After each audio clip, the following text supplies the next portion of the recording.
대장금의 진실, 낮에는 의원, 밤에는 기생이어야 했던 조선 의녀들의 잔혹사.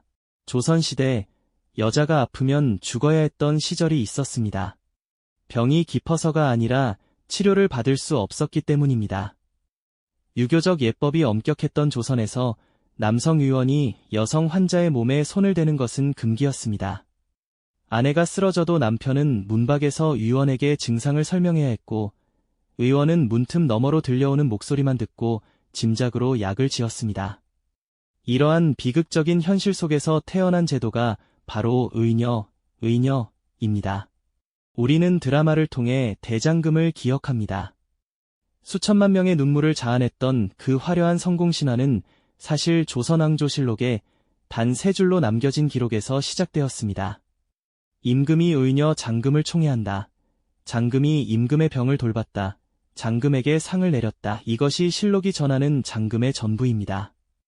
어디서 태어나 어떻게 죽었는지조차 알 수 없는 이 짧은 기록 위에서 드라마는 거대한 상상의 집을 지었습니다. 1시 38분. 하지만 이 총애라는 단어 뒤에 숨겨진 진실을 들여다보면 드라마와는 전혀 다른 의녀들의 가혹한 삶이 보입니다.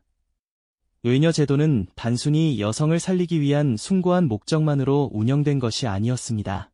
의녀 제도를 처음 만든 태종은 지극히 냉정하고 현실적인 왕이었습니다.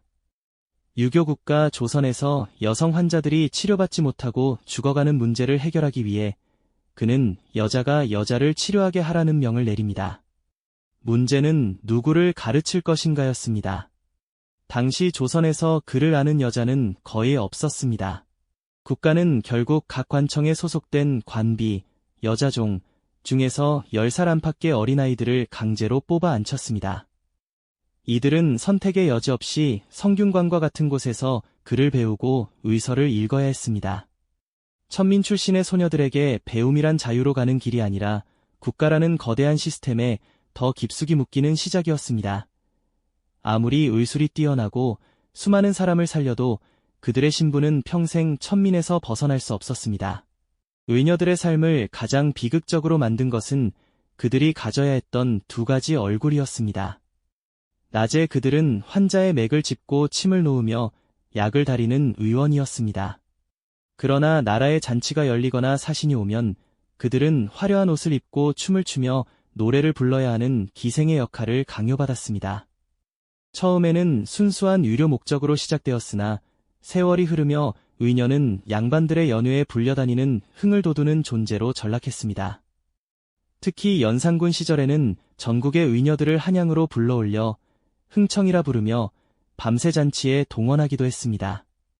이들을 약방기생이라 부르게 된 이유가 바로 여기에 있습니다. 7시 17분. 의술을 배운 것이 오히려 독이 되어 낮에는 사람을 살리고 밤에는 술을 따라야 했던 이중적인 고통은 의녀들이 감내해야 했던 지독한 현실이었습니다. 중종시대에 등장한 장금은 이 가혹한 시대의 한복판에서 살아남은 예외적인 인물이었습니다. 임금의 병환을 직접 돌볼 수 있는 의녀는 내의원에서도 극소수의 실력자뿐이었습니다. 장금이 대장금, 큰 장금이라는 칭호를 받고 쌀과 콩을 보상으로 받았다는 것은 조선 500년을 통틀어 전무후무한 일입니다. 10시 3분. 하지만 장금의 성공 뒤에는 이름 없이 사라진 수천 명의 의녀가 있었습니다. 전쟁 중에도 피난 행렬을 따라가 부상병을 치료하고 명나라 원군을 대접하기 위해 전장 근처에서 춤을 춰야 했던 여인들. 역사는 장수들의 공적비는 세웠지만 살리는 자들의 이름은 기록하지 않았습니다. 어머니가 의녀면 딸도 의녀가 되어야 했던 태어나기 전부터 정해진 관비의 삶 속에서 그들은 침 한 봉지에 정성을 담아 사람을 살려내고는 동틀 무렵 조용히 사라졌습니다. 조선 후기로 갈수록 의녀와 기생의 경계는 더욱 희미해졌고 문헌에는 아예 의기, 애기라는 명칭이 등장하기에 이릅니다. 제도가 변질되어 갈수록 의녀들의 고통은 깊어졌습니다. 그러다 1894년 갑오개혁으로 신분제가 폐지되고 서양 유학이 도입되면서 남녀가 유별하다는 유교적 금기가 무너지기 시작했습니다.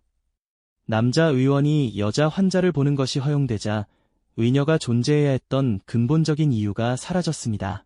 480년 동안 조선 여성들의 생명을 지탱해온 의녀제도는 그렇게 역사의 뒤안길로 사라졌습니다. 마지막 의녀들이 어떤 삶을 살았는지, 그들이 익힌 정교한 의술이 어디로 흘러갔는지에 대한 기록은 어디에도 남아있지 않습니다. 2003년 방영된 드라마 대장금은 실록의 단 3줄에서 시작해 500년 동안 지워졌던 의녀들에게 얼굴과 이름을 찾아주었습니다. 비록 드라마 속 이야기는 상상력의 산물일지라도 그 안에는 이름 없이 사라진 수천 명 의녀의 한과 정성이 녹아 있습니다. 가장 낮은 자리에서 가장 숭고한 일을 했던 여인들. 비록 그들의 신분은 평생 관비였을지라도 아픈 자 곁에서 밤을 지새우던 그들의 마음과 손끝의 기술은 다음 세대로 전해져 오늘날의 의료정신으로 이어지고 있습니다. 역사가 지운 그들의 이름을 우리가 오늘 다시 기억해야 하는 이유입니다.